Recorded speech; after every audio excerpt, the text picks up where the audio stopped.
اربوں یورز کے تبادلے میں ترکی کے کوسٹ گارڈز یورپ کے گیٹ کیپر بن گئے ہیں۔ یہ ترکی کے لیے یورپ کے ساتھ اپنے تعلقات استوار کرنے کا آخری موقع ہے۔ پناہ گزینوں کا معاہدہ ایسا واحد راستہ ہے جہاں ہمیں ترکی اور یورپی یونین کے تعلقات میں ایک حقیقی اور مثبت پیش رفت نظر آتی ہے، اور یہی وجہ ہے کہ یہ آج بھی ان کے تعلقات کا ایک اہم جزو ہے۔ لیکن ایک ایسے وقت میں جب یہ معاہدہ دباؤ کا شکار ہے، پناہ گزین ان کے درمیان پھنس کر رہ گئے ہیں۔ انقرہ ایتھنز پر غیر قانونی طور پر مہاجرین کو ترکی واپس بھیجنے کا الزام عائد کر رہا ہے، جبکہ یونان ان الزامات کی تردید کرتا ہے۔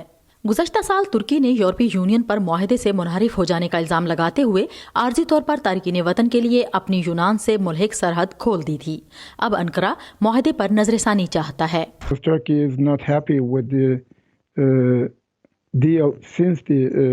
ترکی شروع سے ہی اس معاہدے سے خوش نہیں ہے، کیونکہ یورپی یونین نے ان وعدوں کو پورا نہیں کیا جن کی ترکی کو توقع تھی۔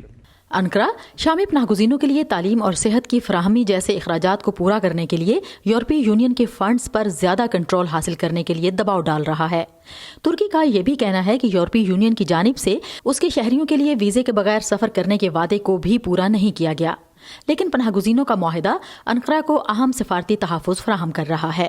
Human rights issues or other economic related issues, etc.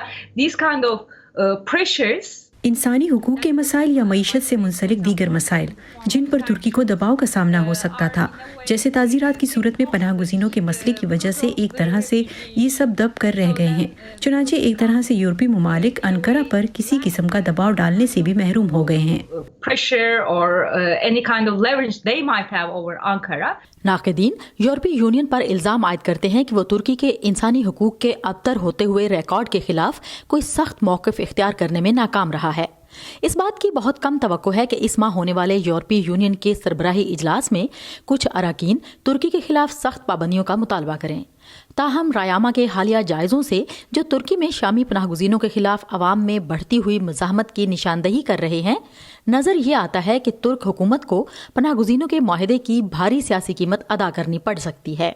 How long can Turkey cope with this problem alone? ترکی کب تک اکیلے اس مسئلے کا مقابلہ کر سکتا ہے؟ آئندہ انتخابات میں سیاسی پارٹیاں شامی تارکین وطن کو یا عمومی طور پر تمام تارکین وطن اور پناہ گزینوں کو یقیناً ایک بڑے داخلی سیاسی مسئلے کے طور پر استعمال کریں گی۔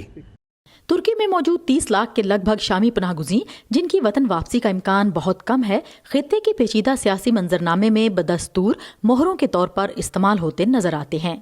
ڈوریان جونز کے ساتھ سعدیہ زبران جھا، وائس آف امریکہ، واشنگٹن۔